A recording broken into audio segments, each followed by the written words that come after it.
Dans cette vidéo, on va voir une propriété importante des fonctions, à savoir l'injectivité. Avant de voir la définition, regardons quelques exemples. On commence ici avec une fonction de R dans R, et on remarque ici que si on prend deux valeurs de x différentes, on obtient deux valeurs de y différentes. On n'a pas cette propriété pour la fonction suivante. En effet, si on prend ici deux valeurs de x différentes, on obtient la même valeur de y. On pourrait regarder pour des transformations linéaires de R2 dans R2. On prend ici un exemple où on fait un étirement. Eh bien, deux points différents vont donner deux points différents par la transformation. Mais si on regarde l'exemple suivant où on fait une projection sur l'axe des x, eh bien, deux points différents vont donner le même point une fois transformés avec la transformation. Regardons la définition.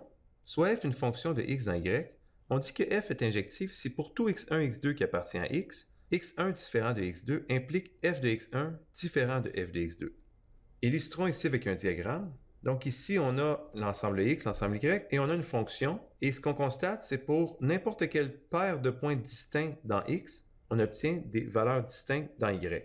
Ce qui ne serait pas le cas, par exemple, d'une fonction comme ceci. Donc ici, à cause de ces deux lignes, on n'aurait pas l'injectivité d'une fonction. Il existe aussi une alternative pour la définition, c'est qu'on fait la contraposée de l'énoncé suivant, et donc on écrit plutôt f de x1 égale f de x2 implique x1 égale x2. Lorsqu'on va faire des exemples, ça va être beaucoup plus facile de prendre la deuxième formulation. Revenons sur nos images du début. Alors, dans les images qu'on avait, on constate que la première fonction est non injective parce que pour deux valeurs différentes dans l'ensemble de départ, on obtient la même valeur dans l'ensemble d'arrivée. Ici, pour la même raison, deux valeurs différentes vont donner la même valeur. Ici, pour n'importe quelle deux valeurs, on obtient deux valeurs différentes, donc injectives, même chose ici. Allons-y avec un exemple maintenant. Donc, dans cet exemple, ce qu'on veut savoir, c'est si la fonction f de x égale x carré est injective.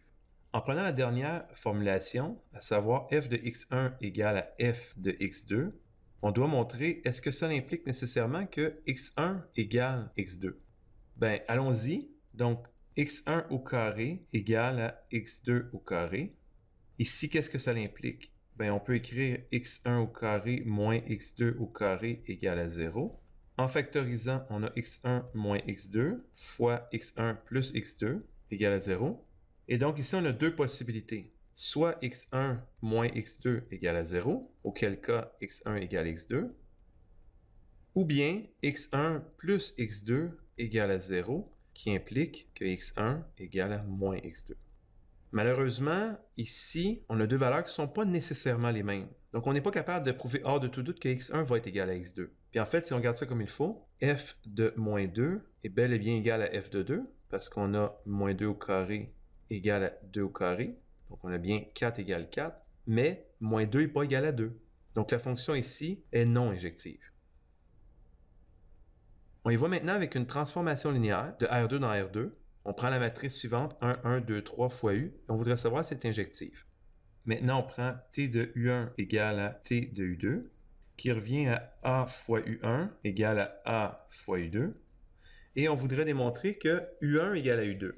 Donc ici, en faisant quelques manipulations, donc ici, c'est comme si on avait le système AV égale à 0, avec V qui est égal au vecteur X, Y, et on aimerait trouver la valeur de V. Donc ici, on peut mettre le système sous forme augmentée. Il nous reste maintenant à utiliser la méthode de Gauss. Et ici, on trouve comme solution y égale à 0 et x égale à 0. Donc, v égale à 0, mais on se rappelle que v, c'était rien d'autre que u1 moins u2. Donc, on trouve que u1 égale à u2, c'est-à-dire on est parti avec t de u1 égale à t de u2, et on termine avec u1 égale à u2. Donc, la fonction ici est injective. On a un théorème important qui nous permet de vérifier facilement si une transformation linéaire est injective.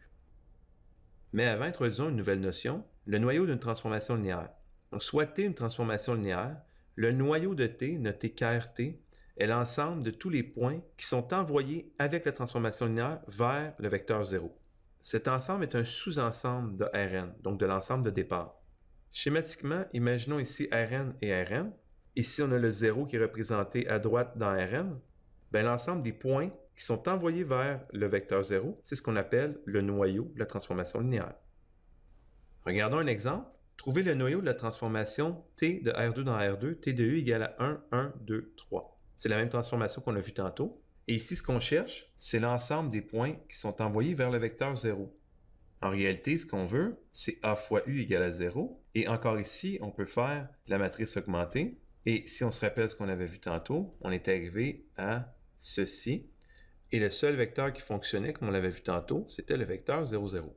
Donc, dans ce cas-ci, le noyau de la transformation ne contient qu'un seul élément, c'est l'élément 0. Regardons l'autre exemple. Trouvez le noyau de la transformation T de R3 dans R2. Donc ici, même chose, T de U égale à 0. On veut donc le système 1, 2, 2, 3, 4, 5, 0, 0.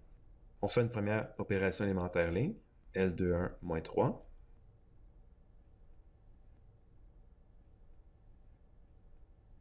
Et maintenant, il reste à trouver l'ensemble solution. Ici, U3, c'est une variable libre, donc on lui donne la valeur R.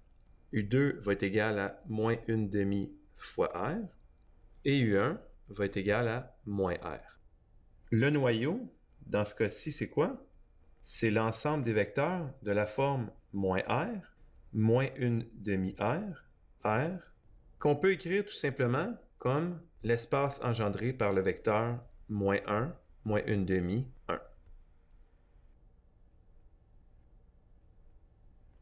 On est prêt pour le théorème.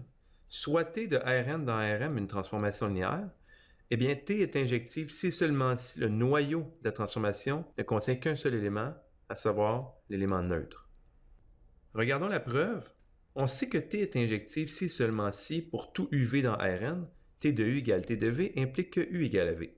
Donc, on réécrit la même phrase, mais ici, on fait simplement T de U moins T de V égale à 0. Donc ici, on n'a rien changé, c'est simplement une manipulation algébrique.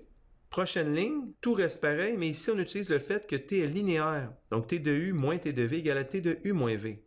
Et ici, on écrit U moins V égale à 0. On continue. Ici, on garde le côté droit, donc c'est pareil. Et ici, dire que T de U moins V égale à 0, c'est équivalent à dire que U moins V appartient au noyau de la transformation.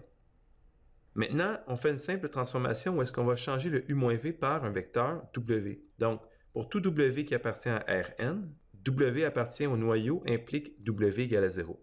Donc ça, c'est équivalent. Et finalement, qu'est-ce que ça veut dire, cette ligne? Ça veut dire simplement que le noyau de la transformation contient un unique élément, à savoir l'élément 0.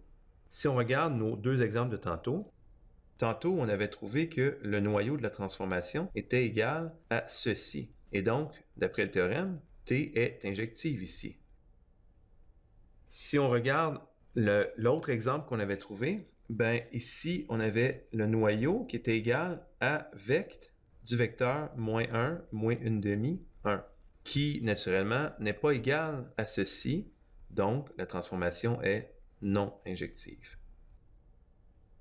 Donc, dans cette vidéo, on a vu la définition d'une transformation injective. Donc, pour x1 différent de x2, f de x1 doit être différent de f de x2, ou de façon équivalente, f de x1 égale f de x2 implique x1 égale x2. On a vu aussi la définition du noyau d'une transformation. Le noyau d'une transformation linéaire, c'est rien d'autre que l'ensemble de tous les vecteurs qui sont envoyés vers le vecteur 0. Et finalement, on a vu que T, une transformation linéaire, est injective si seulement si son noyau contient un seul élément, l'élément neutre. Merci pour votre écoute.